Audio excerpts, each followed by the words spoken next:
Tu n'es pas aveugle. C'est ta femme qui met quelque chose dans ta nourriture. C'est ce que la petite fille de la rue dit à l'homme riche. Alexandre Dubois se promenait sur la place animée d'un pittoresque village côtier où il vivait depuis 15 ans, s'appuyant sur le bras de son épouse, Lucie. Ses lunettes de soleil ne parvenaient pas à masquer la confusion qui envahissait ses pensées depuis quelques mois, alors que sa vision commençait à faiblir mystérieusement, laissant les médecins sans réponse. C'est lors d'une de ces promenades matinales qu'il sentit une petite main toucher délicatement son front.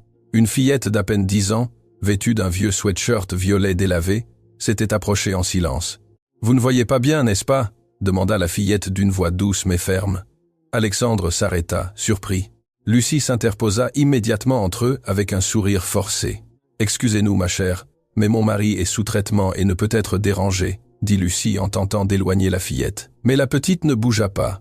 Ses yeux marrons se fixèrent sur ceux d'Alexandre avec une intensité qui le mit mal à l'aise. « Tu n'es pas aveugle, » murmura-t-elle, assez bas pour que seul lui l'entende. « C'est ta femme qui met quelque chose dans ta nourriture. » Le cœur d'Alexandre s'accéléra. Les mots de la fillette résonnèrent dans son esprit comme un coup de tonnerre par temps clair.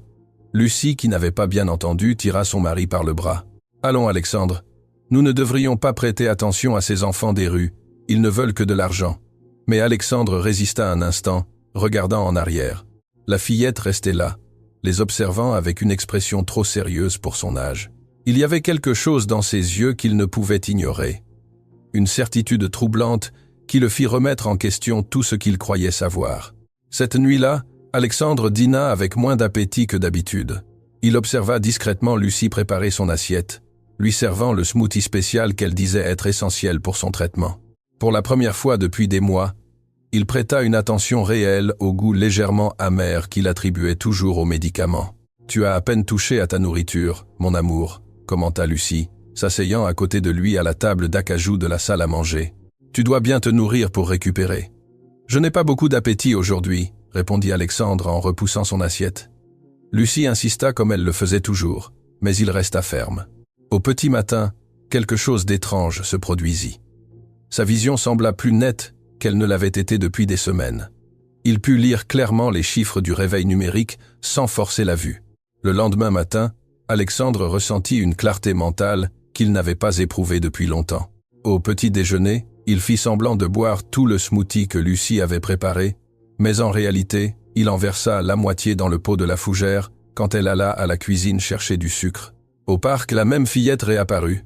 Cette fois, Alexandre prêta attention aux détails qu'il avait ignorés auparavant. Elle était petite et mince, mais ses cheveux étaient propres et coiffés. Ses vêtements, bien que simples, étaient en bon état. Elle ne ressemblait pas à une enfant complètement abandonnée.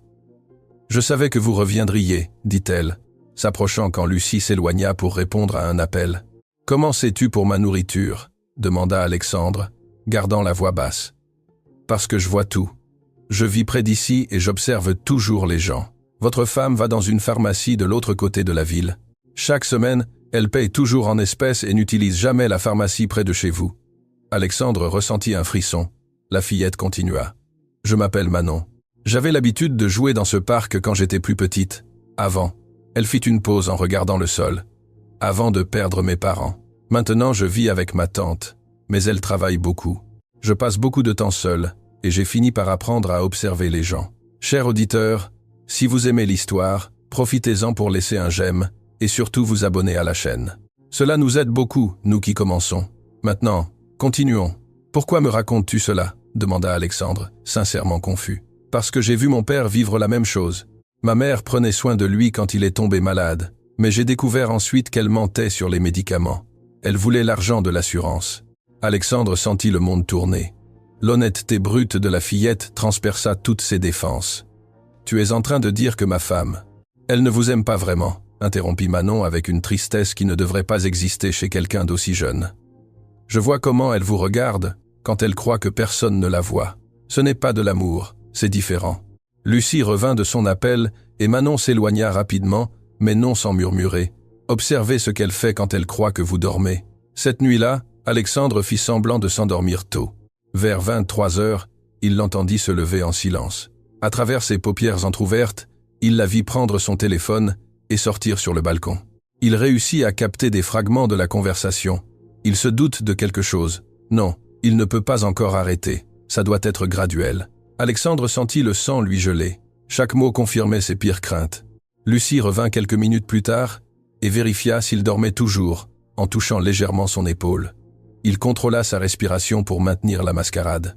Le lendemain, Alexandre décida d'enquêter par lui-même, annula ses réunions de travail et, sans prévenir Lucie, se rendit en voiture à la pharmacie que Manon avait mentionnée. C'était un petit établissement dans une banlieue discrète de la région parisienne, exactement là où une personne irait si elle cherchait la discrétion. Le pharmacien, un homme âgé avec une moustache grisonnante, se montra initialement réticent. Mais quand Alexandre mentionna le nom de Lucie et décrivit son apparence, l'homme devint visiblement mal à l'aise. « Monsieur, je ne peux parler des ordonnances qu'avec le patient lui-même », dit-il en évitant le regard d'Alexandre. « Je suis le patient », répondit Alexandre en enlevant ses lunettes de soleil. « Et j'ai le droit de savoir ce que ma femme achète en mon nom. » Le silence qui suivit fut assourdissant. Le pharmacien déplaça nerveusement quelques papiers derrière le comptoir, avant de murmurer. « Elle a dit que vous ne pouviez pas venir personnellement en raison de votre condition visuelle. » Alexandre ressentit une vague de rage et de nausées simultanées. Quel genre de médicaments achète-t-elle? Ce sont des gouttes spéciales pour provoquer une irritation temporaire. Elle a dit que c'était pour un traitement alternatif que le médecin avait recommandé pour stimuler la récupération. Le mensonge était si absurde qu'Alexandre faillit rire. Faillit. Au lieu de cela, un vide profond se forma dans sa poitrine. Depuis quand achète-t-elle ces gouttes? Environ 4 mois, monsieur. Exactement quand vos problèmes de vision ont commencé. Alexandre rentra chez lui comme un automate. Son esprit traitait les informations de manière mécanique, essayant de comprendre comment il avait pu être si naïf. Lucie, la femme avec qui il était marié depuis 8 ans, la personne en qui il avait le plus confiance au monde, l'empoisonnait systématiquement. En arrivant à la maison, il trouva Lucie dans la cuisine en train de préparer son déjeuner spécial. Elle sourit affectueusement en le voyant entrer. « Tu es parti tôt aujourd'hui, mon amour. Comment vont tes yeux ?»« Un peu mieux. » mentit Alexandre, observant chacun de ses mouvements avec de nouveaux yeux. « Tant mieux, le traitement fonctionne. J'ai préparé ton smoothie préféré. » Alexandre accepta le verre, le porta à ses lèvres, mais ne but pas. « Lucie, tu m'aimes ?» La question la prit par surprise. Elle fit une pause, la cuillère à la main, et le regarda avec une expression qu'il n'avait jamais vue auparavant. Pendant une fraction de seconde, Alexandre vit quelque chose de froid et de calculateur dans ses yeux. « Bien sûr que je t'aime, Alexandre. » Quelle étrange question. Elle se reprit rapidement, retrouvant son sourire chaleureux. « Bois ton smoothie avant qu'il ne refroidisse. » Alexandre fit semblant de boire le liquide, mais en réalité, il le garda dans sa bouche et alla aux toilettes, où il le versa dans le lavabo. Le goût amer resta sur sa langue comme un rappel de la trahison. Cet après-midi-là, il retourna à la place plus tôt que d'habitude, seul. Manon apparut presque immédiatement, comme si elle l'avait attendu. « Vous avez découvert la vérité, n'est-ce pas ?» demanda-t-elle en s'asseyant à côté de lui sur le banc. « Comment le savais-tu ? Ma tante travaille à la pharmacie du centre. Elle m'a raconté que votre femme avait posé des questions il y a quelques mois sur des médicaments pour la vue, mais ces questions étaient bizarres. Elle voulait savoir sur des choses qui aggravent la vision, pas qui l'améliorent. » Alexandre ferma les yeux, sentant le poids de la vérité. « Pourquoi m'as-tu aidé, Manon ? » « Parce que personne ne m'a aidé quand mon papa en a eu besoin, et parce que... » Elle hésita, donnant un coup de pied dans un petit caillou au sol. « Parce que vous avez l'air d'un papa chouette, pas comme les autres hommes riches qui passent par ici. » La simplicité de la réponse toucha Alexandre de manière inattendue. Cette fillette qui avait tant perdu tentait de le protéger d'une douleur similaire. « Manon, où vis-tu vraiment ?»« Avec ma tante Léa. Elle est femme de ménage à plusieurs endroits, elle travaille beaucoup, alors je suis seul la plupart du temps, c'est pourquoi je viens à la place. » Alexandre étudia le visage de la fillette. Il y avait une maturité forcée, résultat de circonstances qu'aucune créature ne devrait affronter. « Ta tante sait que tu me parles ? » « Non, monsieur. Elle n'aimerait pas. Elle dit que les enfants ne doivent pas se mêler de la vie des adultes, mais tu t'es mêlé quand même parce que c'était la bonne chose à faire et parce que... » Manon le regarda directement. Parfois, les enfants voient des choses que les adultes ne voient pas. Alexandre passa le reste de l'après-midi à discuter avec Manon, apprenant sur sa vie, ses observations, sa sagesse précoce. Pour la première fois depuis des mois, il ne pensa pas à Lucie ni à sa vue. Il pensa à la façon dont une fillette avait fait preuve de plus d'honnêteté et de sollicitude véritable que la femme avec qui il partageait son lit. Quand il rentra à la maison, Lucie était anxieuse. « Où étais-tu ? J'étais inquiète. » Elle l'embrassa avec une force excessive. Je me promenais, j'essayais d'assimiler les changements de ma vue. Et comment vont tes yeux aujourd'hui? En fait, je crois qu'ils s'améliorent. Lucie fit une pause dans l'étreinte. Alexandre sentit la tension dans ses muscles. S'améliore? Tant mieux. Mais nous ne devons pas être trop optimistes. Le médecin a dit qu'il pouvait y avoir des hauts et des bas. Quel médecin, Lucie? Le spécialiste, le docteur Figueroa. Tu te souviens? Nous en avons parlé la semaine dernière. Alexandre ne se souvenait d'aucune conversation concernant un docteur Figueroa, un mensonge de plus à ajouter à la pile grandissante. Pendant le dîner, il fit de nouveau semblant de manger toute la nourriture, mais en jeta secrètement la moitié. Il fit semblant d'utiliser les gouttes que Lucie insistait pour lui appliquer, mais cligna rapidement des yeux pour enlever le liquide. Le lendemain matin, sa vue était considérablement meilleure. Il put lire des documents de travail sans difficulté, ce qu'il n'avait pas fait depuis des mois. Lucie le remarqua immédiatement. « Tu as l'air plus alerte aujourd'hui. Je me sens mieux, à vrai dire. Peut-être est-il temps d'augmenter la dose des médicaments pour accélérer la récupération. » Alexandre ressentit un frisson. « Augmenter la dose? Oui, mon amour. Si tu réponds bien, nous pouvons être plus agressifs avec le traitement. » Le mot « agressif » résonna de façon sinistre. Alexandre comprit que Lucie paniquait en voyant son amélioration. « En réalité, je crois que nous devrions maintenir le dosage actuel. Je ne veux pas forcer trop. » Le visage de Lucie se crispa un instant avant de retrouver son expression contrôlée. « Bien sûr, tu connais ton corps mieux que quiconque, mais Alexandre vit ce qui se passait réellement dans son esprit. Peur, désespoir, et quelque chose de plus sombre qu'il préférait ne pas nommer. Cet après-midi-là, il retrouva Manon.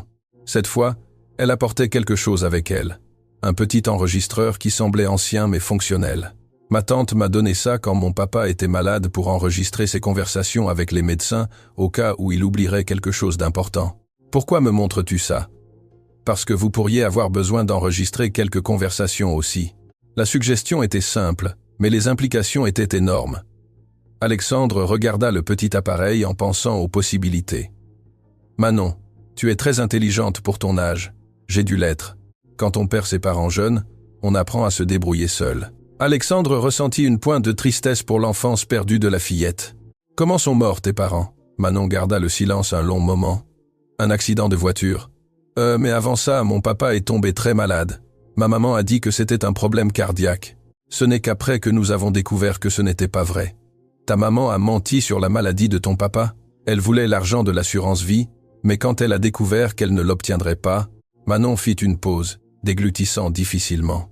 Elle lui a dit de conduire cette nuit-là, en sachant qu'il avait des vertiges à cause des faux médicaments. Alexandre sentit son estomac se nouer. L'histoire de Manon était encore plus terrible qu'il ne l'avait imaginé. « Je suis désolé, Manon.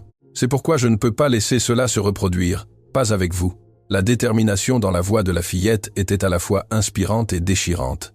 Alexandre comprit que Manon n'essayait pas seulement de l'aider, elle tentait de corriger une injustice du passé. « Que penses-tu que je devrais faire? Découvrir pourquoi votre femme fait cela. Il doit y avoir un motif. » Alexandre avait évité cette question, mais il savait que Manon avait raison. Lucie n'agissait pas par pure cruauté. Elle avait un objectif. As-tu une idée? L'argent. C'est toujours l'argent. Ou un autre homme. Parfois les deux. L'honnêteté brutale de Manon frappa Alexandre. Il commença à envisager des possibilités qu'il avait inconsciemment rejetées. « Manon, sais-tu si ma femme si elle a vu d'autres personnes?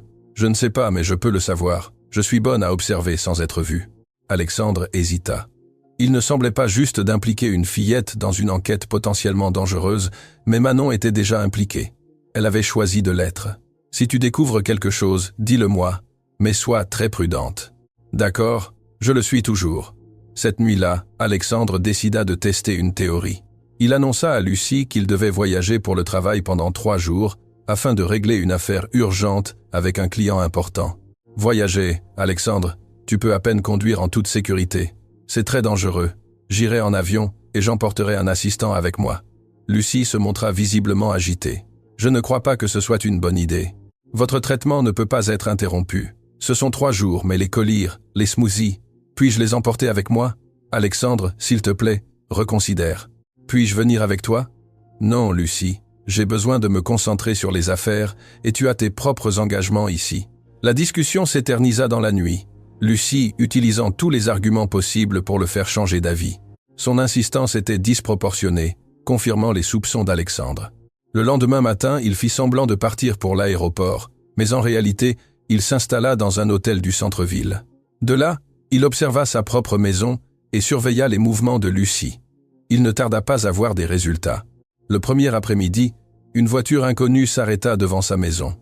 Un homme qu'Alexandre ne reconnut pas entra et resta plusieurs heures. Cher auditeur, si vous aimez l'histoire, profitez-en pour laisser un j'aime et surtout vous abonner à la chaîne. Cela nous aide beaucoup, nous qui commençons. Maintenant, continuons.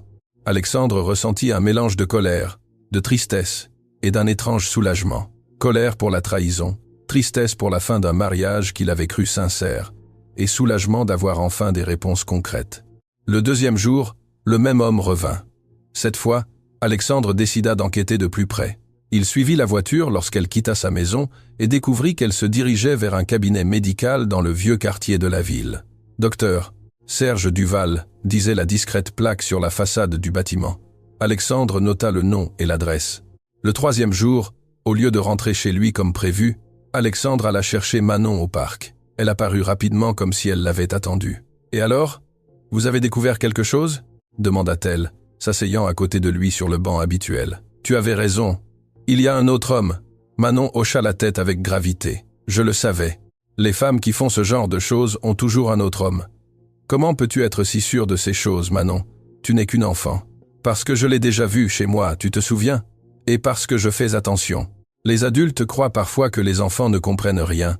Alors ils parlent et font des choses devant nous. » Alexandre étudia le visage sérieux de la fillette. « Qu'as-tu observé d'autre sur ma femme?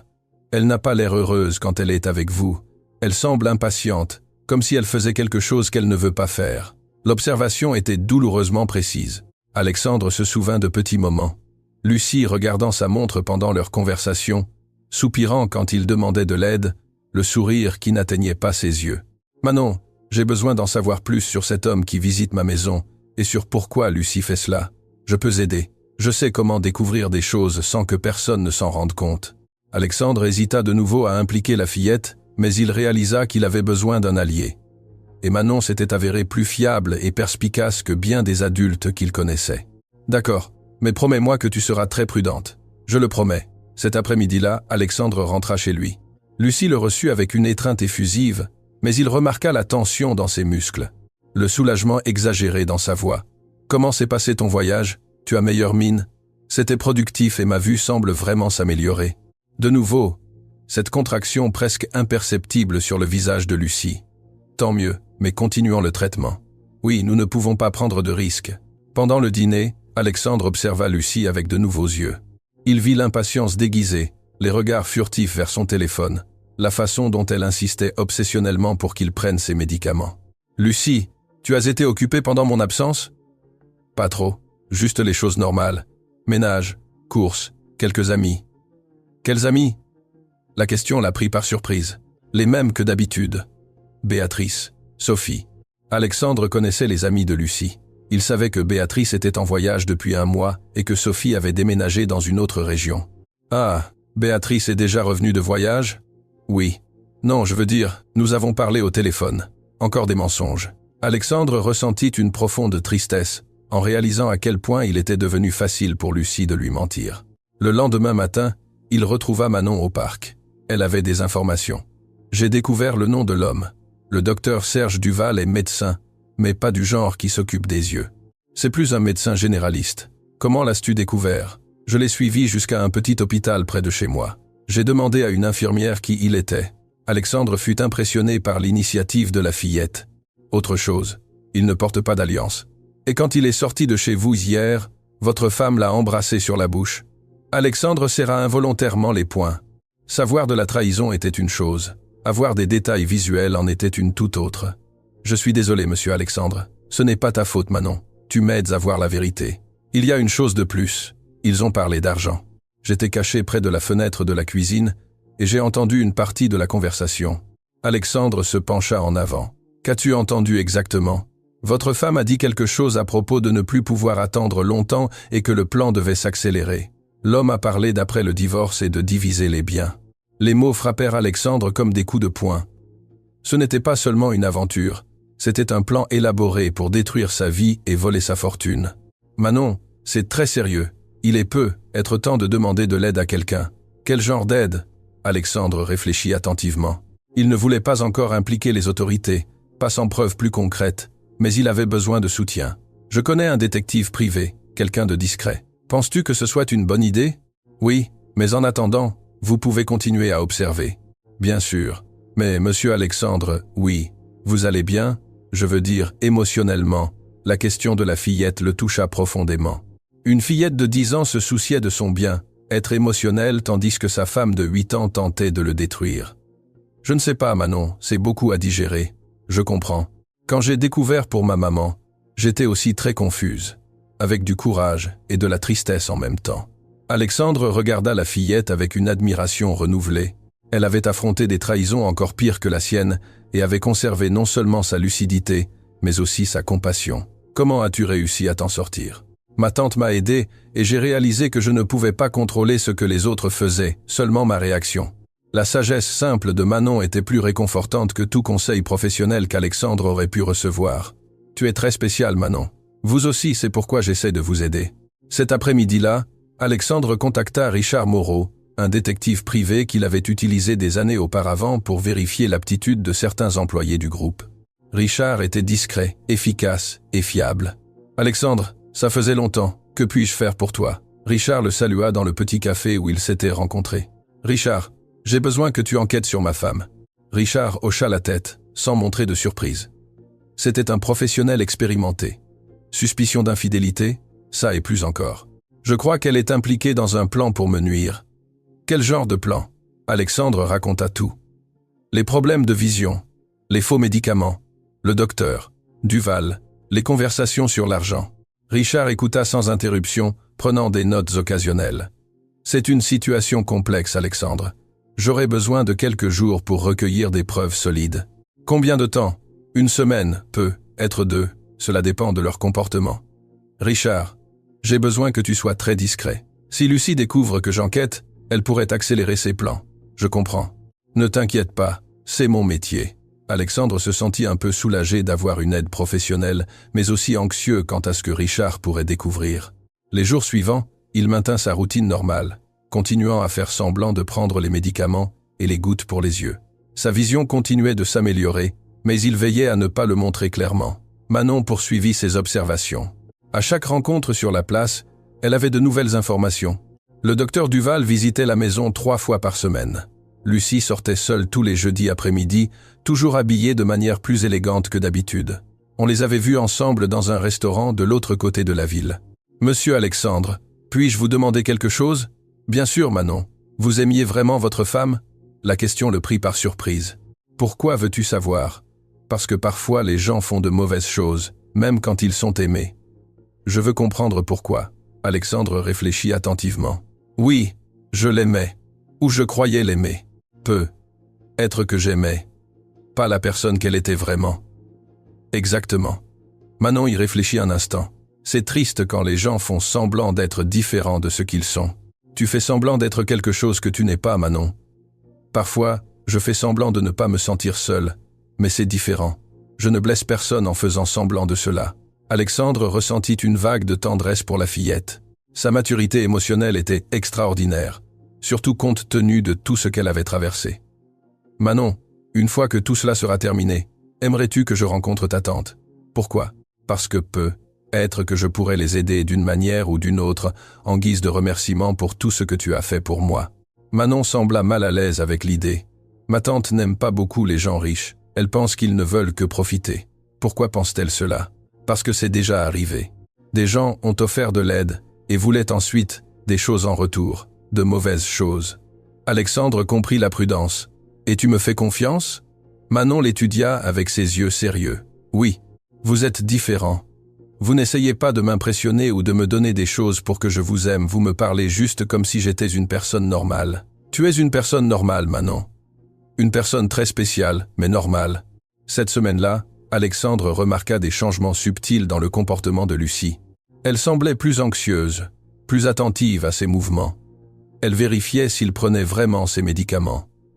Elle insistait pour l'accompagner à des rendez-vous où il allait seul d'habitude. Alexandre, il est peu. Être temps de chercher un autre spécialiste, quelqu'un avec plus d'expérience dans les cas comme le tien. Ma vue s'améliore, Lucie. Pourquoi changer de traitement maintenant? Parce que je veux m'assurer que tu reçois les meilleurs soins possibles. Son insistance devenait désespérée. Alexandre perçut que Lucie paniquait, car ses plans ne fonctionnaient pas comme elle l'espérait. J'ai déjà pris rendez-vous avec un spécialiste dans une clinique privée. C'est pour demain. Alexandre ressentit une alarme immédiate. Quoi? Le docteur Serge Duval est très réputé. Le nom confirma les pires craintes d'Alexandre. Lucie tentait de l'emmener directement chez son complice. Je ne peux pas demain. J'ai des réunions importantes. Alexandre, ta santé est plus importante que n'importe quelle réunion. Je peux le reporter à la semaine prochaine. Je ne veux pas dire, c'est difficile d'obtenir un rendez-vous avec lui. Nous ne pouvons pas gaspiller cette opportunité. La véhémence de Lucie était terrifiante. Alexandre comprit qu'il était arrivé à un point critique. Lucie se préparait à accélérer drastiquement ses plans. D'accord, Lucie, j'irai au rendez-vous. Elle se détendit visiblement, mais Alexandre planifiait déjà son prochain coup. Il devait parler d'urgence à Richard et Manon. Cet après-midi-là, il trouva Richard dans son bureau. « Alexandre, tant mieux que tu sois venu. J'ai des informations importantes. Moi aussi. Lucie essaie de m'emmener à un rendez-vous avec le docteur Duval demain. » Richard ouvrit un dossier rempli de photographies et de documents. « Alors il vaut mieux que tu vois ceci d'abord. » Les photographies montraient Lucie et le docteur Duval dans diverses situations intimes. Dînant, se promenant main dans la main, s'embrassant passionnément dans une voiture. Les documents révélaient des informations encore plus troublantes. Lucie n'est pas celle que tu crois, Alexandre. Son vrai nom est Lucie Mendoza Ortiz. Elle a déjà été mariée 3 fois auparavant. Alexandre sentit le monde tourner. 3 fois? Et les 3 maris précédents sont morts dans des circonstances douteuses. L'un apparemment d'une crise cardiaque, un autre dans un accident de voiture, le 3e de problèmes rénaux soudains. Mon Dieu, elle a hérité de fortunes considérables de chacun d'eux, et il y avait toujours un médecin impliqué qui certifiait les causes naturelles des décès. Alexandre s'appuya sur la chaise, essayant de traiter l'information. Le docteur Duval était impliqué dans au moins 2 des cas précédents. Ils ont une longue association. Richard, que dois-je faire?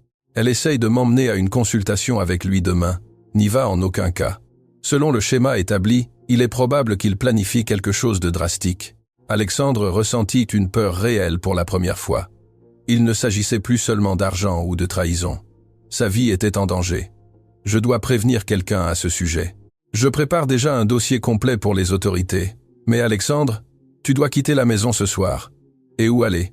Hôtel, chez des amis, n'importe quel endroit sûr. Juste jusqu'à ce que nous puissions résoudre cela officiellement. Alexandre accepta, mais il voulait d'abord rencontrer Manon une dernière fois.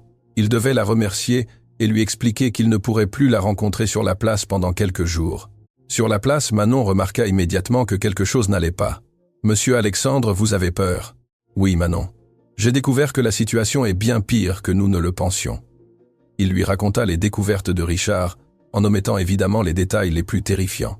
Même ainsi, Manon comprit la gravité. « Alors, votre femme est une très mauvaise personne. »« Oui, et cela signifie que je ne pourrai pas venir à la place pendant un certain temps. Ce n'est pas sûr. » Manon parut triste, mais hocha la tête avec compréhension. « Vous allez bien?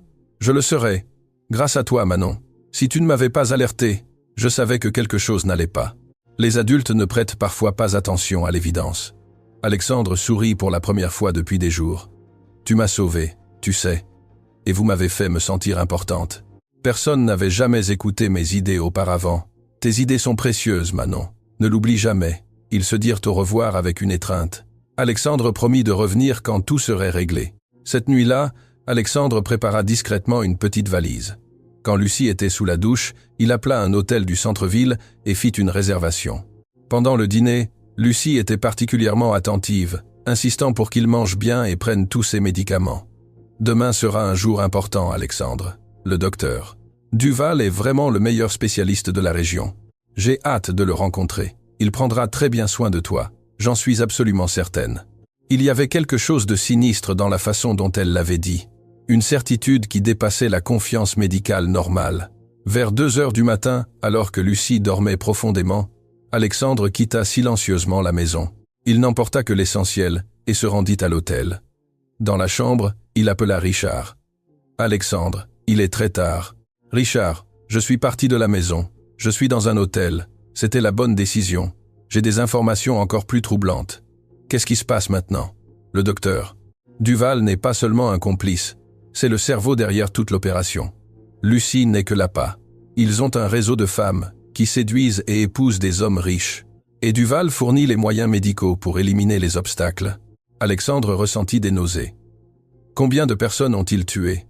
Nous enquêtons sur au moins 8 cas au cours des 15 dernières années. Tous des hommes riches. Tous avec des problèmes de santé soudains et inexpliqués. Je dois prévenir les autorités maintenant. Je suis déjà en contact avec eux. Demain matin, quand Lucie réalisera que tu as disparu, ils surveilleront tous ses mouvements. Alexandre passa la nuit sans dormir, traitant l'ampleur de ce qu'il avait découvert. Son épouse n'était pas seulement une femme infidèle, elle faisait partie d'une opération criminelle sophistiquée. Le lendemain matin, son téléphone sonna incessamment. Lucie, manifestement paniquée. « Alexandre, où es-tu » ? Je me suis réveillé, et tu n'étais pas là. J'ai dû partir tôt pour régler une urgence au travail. Quelle urgence? Pourquoi ne m'as-tu pas réveillé? Je ne voulais pas te déranger. Alexandre, tu dois rentrer à la maison maintenant. La consultation avec le docteur. Duval est dans 2 heures. Je vais devoir annuler cette urgence. Ça va me prendre toute la journée. Le silence à l'autre bout de la ligne fut long et tendu. Alexandre, ça ne peut pas attendre. Ta santé. Ma santé va bien, Lucie.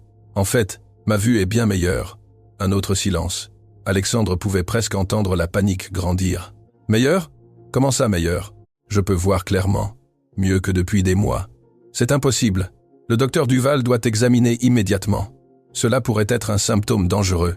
Le désespoir dans sa voix était palpable. Lucie, je dois raccrocher maintenant. Alexandre ne raccroche pas. Rentrez à la maison maintenant. Alexandre raccrocha le téléphone et l'éteignit immédiatement. 1 heure plus tard, Richard appela d'un autre numéro. Alexandre, il faut que tu vois ça. Lucie et Duval se sont rencontrés ce matin. Ils sont en panique totale. Que font-ils?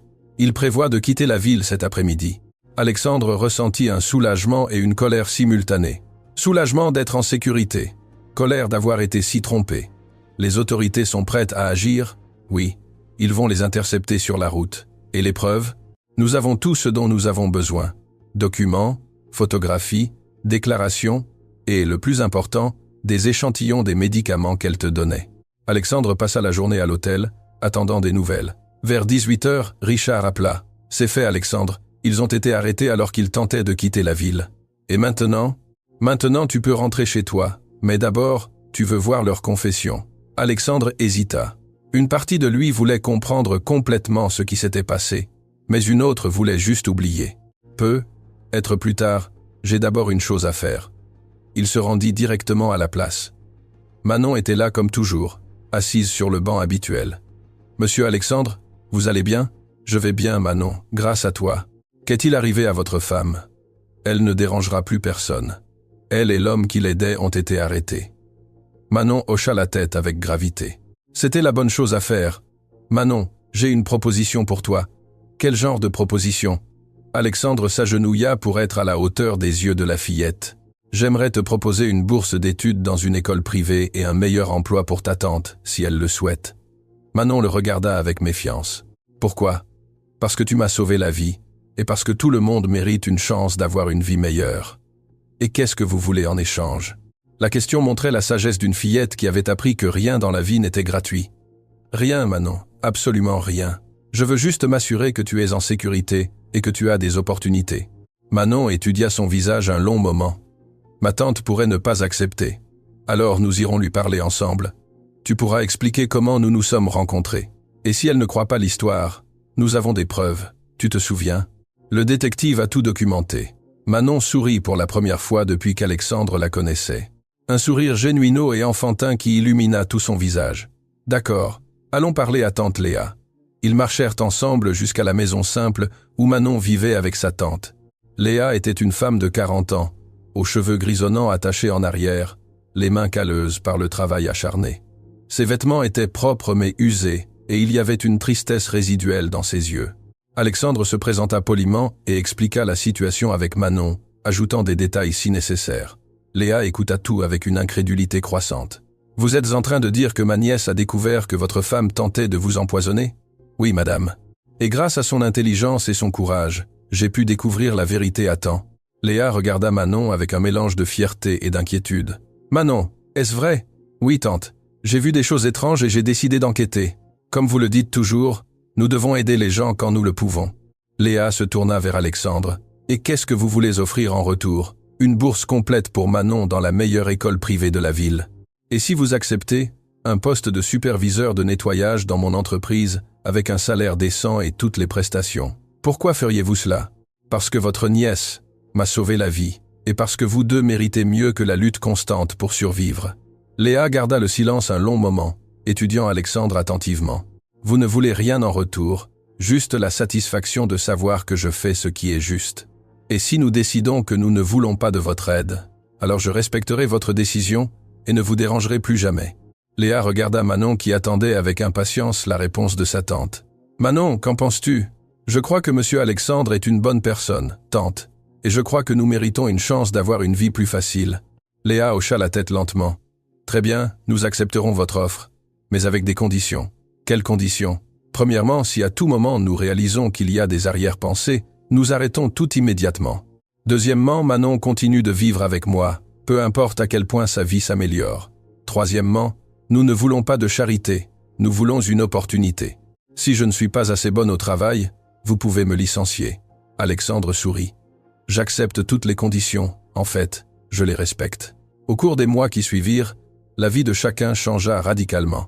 Manon s'adapta rapidement à sa nouvelle école, faisant preuve d'une intelligence exceptionnelle qui impressionna tous les professeurs.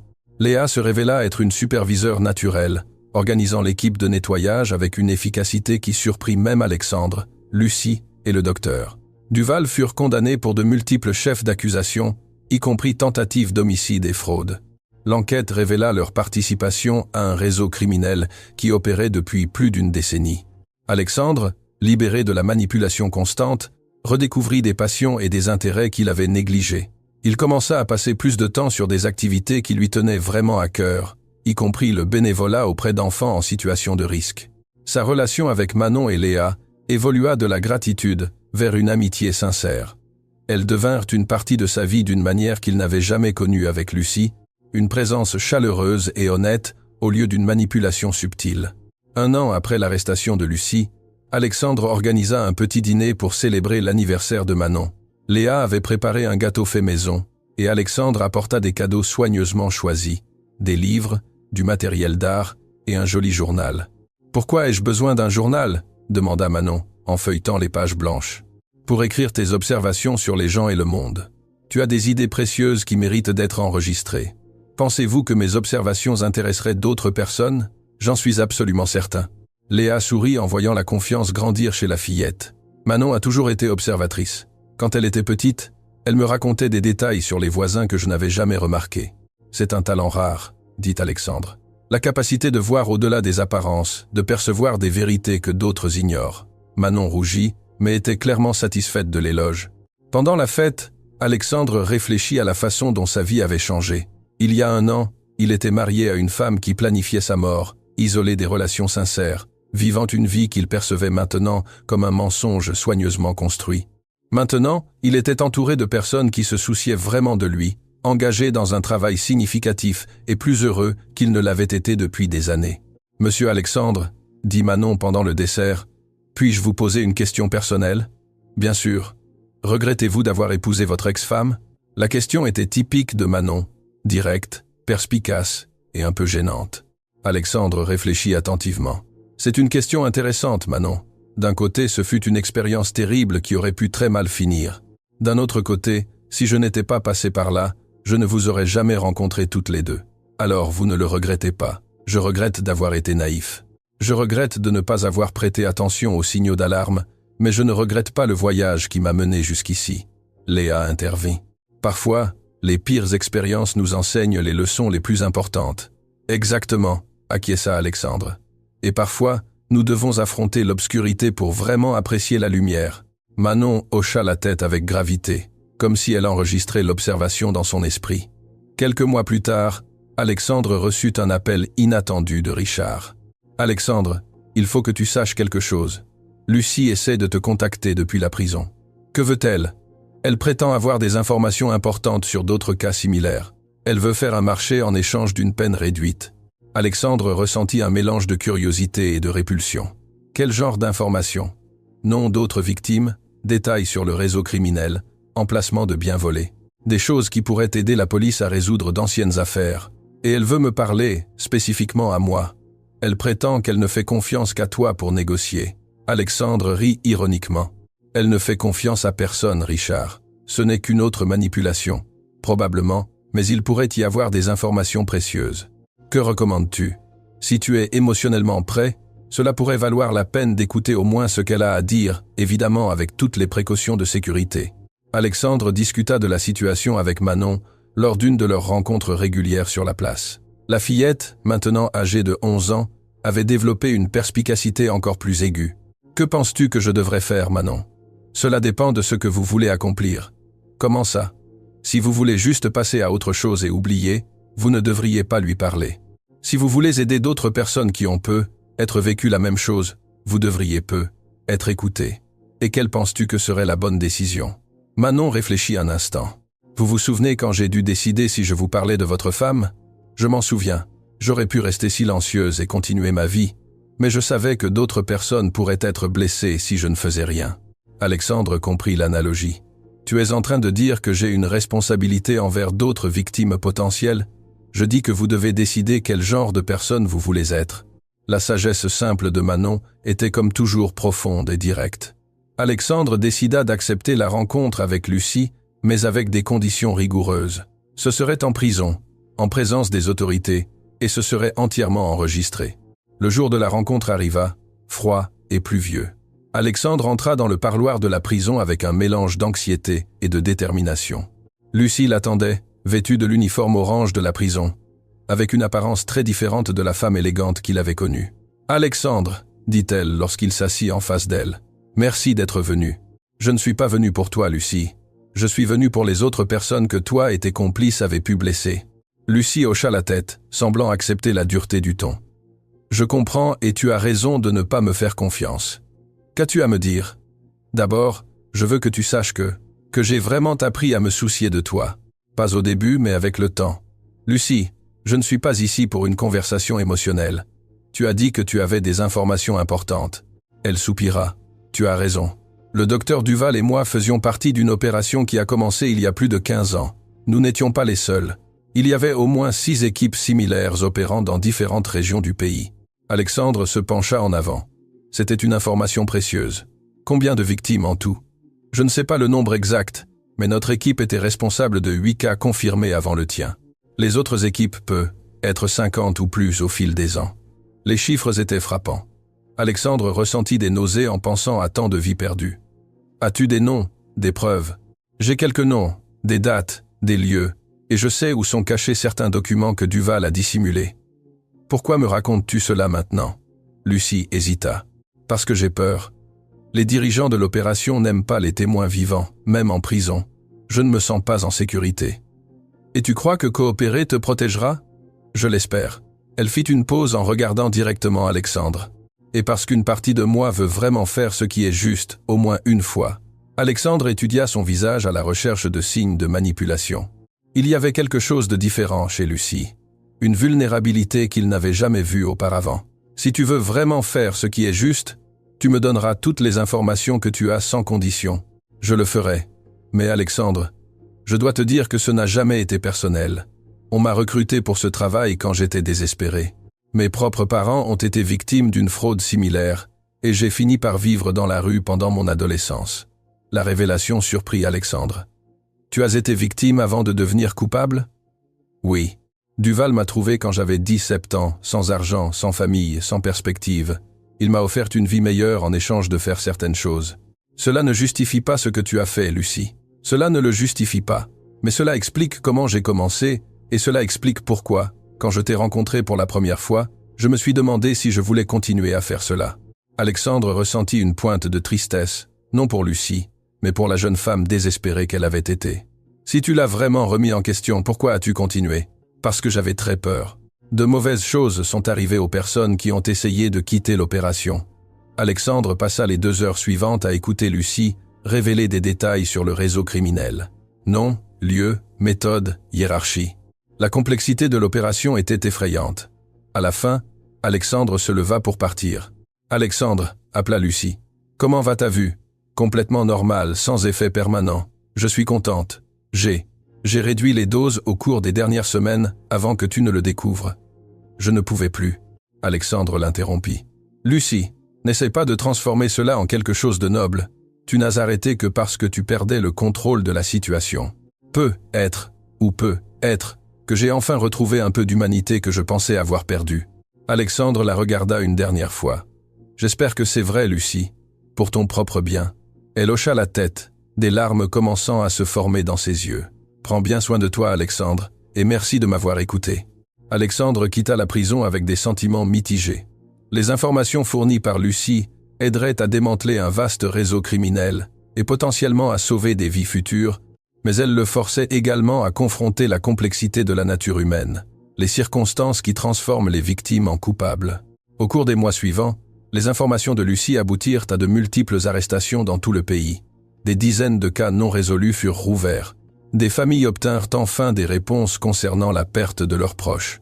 Alexandre suivit les développements par l'intermédiaire de Richard, mais tenta principalement de se concentrer sur les aspects positifs de sa nouvelle vie. Manon continua de s'épanouir sur le plan scolaire. Ses notes étaient exceptionnelles et elle avait développé un intérêt particulier pour la psychologie et le travail social. « Je veux aider des enfants comme moi », dit-elle à Alexandre lors d'une de leurs conversations. « Des enfants qui ont perdu leurs parents ou qui sont dans des situations difficiles. Tu serais excellente dans ce travail, » répondit Alexandre. « Tu as une empathie naturelle et tu comprends ce qu'il faut pour surmonter les adversités. Je l'ai appris en vous observant, vous et tante Léa. Vous m'avez montré qu'il est possible de créer une famille choisie quand la famille biologique n'est pas disponible. » L'observation toucha profondément Alexandre. « Manon, tu sais que Léa et toi êtes aussi devenus ma famille, n'est-ce pas ? » « Je le savais, » sourit-elle. « Mais c'est bon de vous l'entendre dire. » Léa avait également trouvé sa place dans le monde professionnel. Son efficacité et son leadership naturel avaient été remarqués, et Alexandre l'a promue au poste de directrice des opérations de tout le groupe. « Je n'aurais jamais imaginé être capable de gérer autant de personnes, » confia Léa à Alexandre lors d'une réunion d'évaluation. « Tu as toujours eu ces compétences, Léa. Tu avais juste besoin d'une opportunité pour les démontrer. Et tu nous as donné cette opportunité alors que tu n'avais aucune obligation de le faire. En réalité, j'avais toutes les obligations. Manon m'a sauvé la vie. C'était le moins que je puisse faire. » Léa sourit. « Tu sais que cela va bien au-delà de l'obligation, Alexandre. Tu te soucies sincèrement de nous. » Alexandre hocha la tête. « Vous êtes ma famille. Bien sûr que je me soucie de vous. » 2 ans après l'arrestation de Lucie, Alexandre reçut une lettre inattendue. C'était de Lucie, mais le ton était complètement différent de toute communication précédente. « Alexandre, » disait la lettre, « j'espère que tu vas bien et que tu es heureux. Je t'écris pour te faire part de quelques nouvelles. J'ai terminé ma formation de conseillère et je travaille maintenant à temps plein avec des femmes qui ont été victimes d'abus et qui sont ensuite devenues des criminels. C'est un travail difficile mais gratifiant. Tous les jours, je vois des femmes trouver la force de briser les cycles de violence et de traumatisme de la même manière que j'ai réussi à le faire. J'ai récemment participé à une conférence sur la justice réparatrice où j'ai parlé de ma propre expérience. Ce fut la première fois que je racontais mon histoire publiquement et ce fut aussi terrifiant que libérateur. Pendant ma présentation, j'ai parlé de la façon dont la réaction d'Alexandre à ma trahison m'a enseigné le pardon et les secondes chances. Il aurait pu chercher à se venger, mais au lieu de cela, il a choisi de se concentrer sur la construction d'une vie positive. Je ne demande pas de contact continu ni de pardon formel.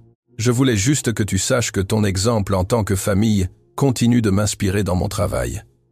Manon, si tu lis ceci, sache que ton courage en protégeant Alexandre a sauvé non seulement sa vie, mais a indirectement sauvé de nombreuses autres vies grâce au changement qu'il a provoqué, avec une gratitude durable et un respect sincère. Lucie P. Alexandre, j'ai appris par des articles de journal ton travail avec les enfants à risque et le livre que tu as écrit.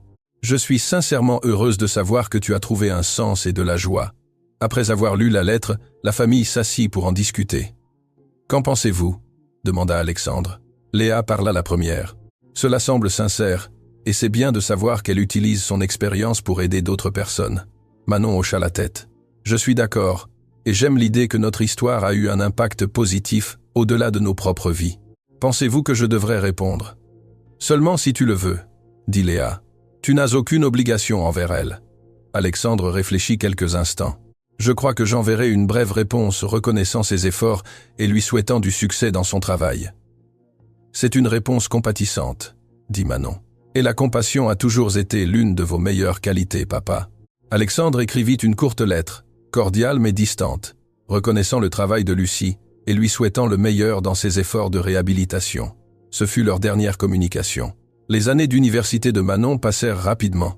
Elle obtint son diplôme avec mention, rédigea une thèse sur des modèles innovants de protection de l'enfance et fut acceptée dans plusieurs programmes de 3e cycle prestigieux. À la surprise d'Alexandre, elle choisit de poursuivre ses études à l'université locale. « Pourquoi ne pas accepter l'une des offres des universités les plus renommées ?» demanda Alexandre. « Parce que je veux travailler dans cette communauté, papa. Cet endroit m'a donné une seconde chance et je veux rendre ici. Mais tu pourrais acquérir plus d'expérience dans un programme plus compétitif. L'expérience n'est pas seulement un prestige académique, c'est un impact réel, et je peux avoir plus d'impact en travaillant dans une communauté que je connais bien. » Alexandre comprit et respecta la décision. C'était typique de Manon de choisir le but plutôt que le prestige. Pendant ses études supérieures, Manon développa un programme pilote de mentorat qui associait des enfants en situation de risque à des mentors adultes ayant surmonté des circonstances similaires. L'idée est basée sur notre propre expérience, expliqua-t-elle à Alexandre. Parfois, la personne la plus qualifiée pour aider quelqu'un est une autre qui a vécu la même chose. Le programme fut incroyablement réussi et finit par être adopté par plusieurs organisations de la région.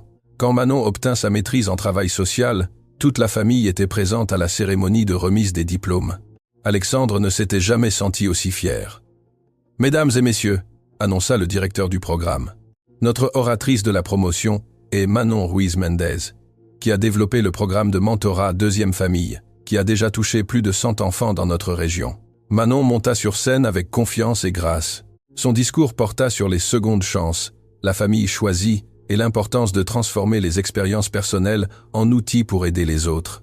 Quand j'étais petite, dit-elle, je pensais que mon histoire était écrite par des gens qui ne s'en souciaient pas. J'ai appris que nous pouvons choisir les auteurs de nos propres histoires. Ma famille choisie m'a appris que l'amour ne concerne pas la perfection ou des circonstances idéales.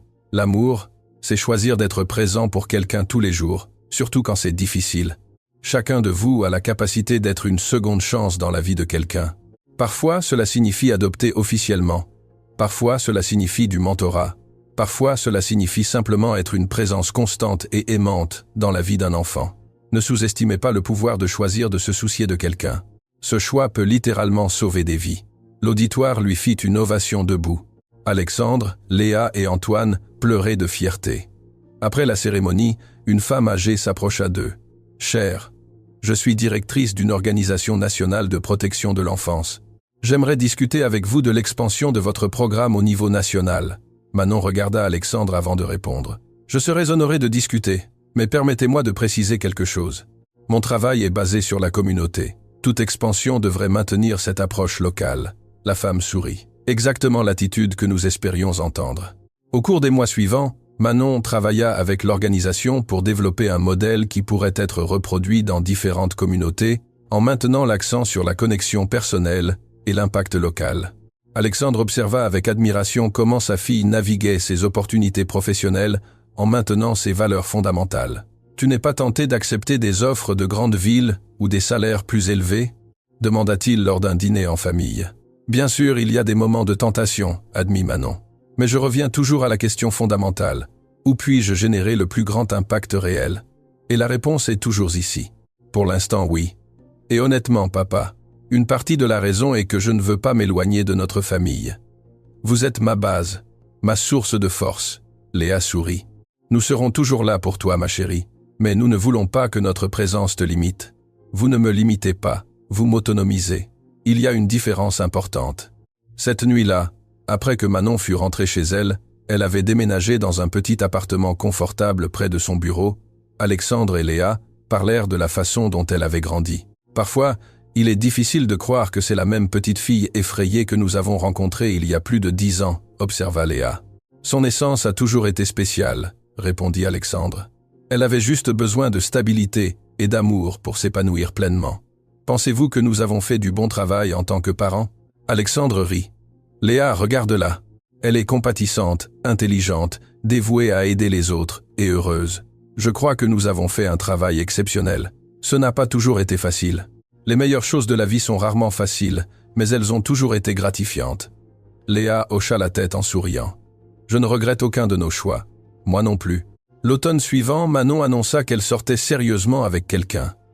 Il s'appelle Diego, dit-elle pendant le déjeuner du dimanche. Il est aussi travailleur social. Il travaille avec des adolescents en situation de rue. Comment vous êtes-vous rencontrés? Demanda Alexandre.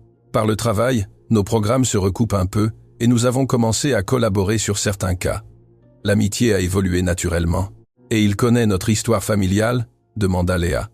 Il sait tout, et comprend et respecte complètement nos liens. En fait, il veut vous rencontrer. Alexandre et Léa échangèrent des regards d'approbation. Toute personne que Manon choisirait devrait comprendre et accepter l'importance de sa famille. Quand pouvons-nous le rencontrer? Demanda Alexandre. Et si le dimanche prochain, puis-je l'amener pour le déjeuner? Quand ils rencontrèrent Diego, Alexandre et Léa sympathisèrent immédiatement avec lui. Il était sincère, respectueux et clairement dévoué à Manon. Plus important encore, il montra un intérêt sincère pour l'histoire familiale et un respect pour les expériences qui les avaient façonnées. Manon m'a raconté comment vous vous êtes rencontrés, dit Diego à Alexandre. Son courage à enquêter sur la situation et votre générosité à inclure Manon et Léa dans votre vie sont inspirants. Manon m'a sauvé la vie, répondit Alexandre. Tout ce que j'ai fait pour elle n'était rien en comparaison. Mais vous avez choisi de faire bien plus que le strict minimum. Cela en dit long sur votre caractère. Alexandre apprécia la réponse réfléchie de Diego. Pendant le déjeuner, Diego partagea également sa propre histoire. « J'ai grandi dans des foyers d'accueil, dit-il. Je n'ai jamais eu la stabilité que Manon a trouvée avec vous. C'est en partie la raison pour laquelle je travaille avec des adolescents dans des situations similaires. Vous n'avez jamais eu de famille stable? Demanda Léa. Pas de façon permanente. Certaines familles temporaires étaient gentilles, d'autres moins. J'ai appris à dépendre principalement de moi-même. Alexandre ressentit une compassion immédiate pour le jeune homme. Et maintenant, as-tu l'impression d'avoir une famille? Diego regarda Manon avec tendresse. J'apprends ce que signifie avoir des gens qui se soucient sincèrement de moi. Manon m'apprend cela. L'honnêteté vulnérable de Diego impressionna toute la famille. Après le départ de Diego et Manon, Alexandre et Léa parlèrent de lui. « Qu'en pensez-vous » demanda Alexandre. « Il me plaît » dit Léa immédiatement. « Il est sincère. Il a des valeurs similaires aux nôtres et il aime clairement Manon. Je suis d'accord et j'aime qu'il comprenne la valeur de la famille choisie compte tenu de sa propre expérience. Je crois que Manon a bien choisi. » Alexandre hocha la tête. Elle a toujours été bonne pour identifier le caractère sincère des gens. Fin de l'histoire. Ceci était une histoire fictive, créée pour toucher nos cœurs. Maintenant, dites-nous ce que vous en avez pensé. Croyez-vous qu'Alexandre a pris les bonnes décisions? Quelles leçons de cette histoire ont le plus touché votre cœur? Partagez avec nous dans les commentaires vos réflexions sur la famille, les secondes chances et le courage de faire de nouveau confiance. Votre opinion est très importante pour nous. N'oubliez pas de laisser un j'aime et surtout de vous abonner à la chaîne pour ne pas manquer d'autres histoires émouvantes que nous préparons pour vous.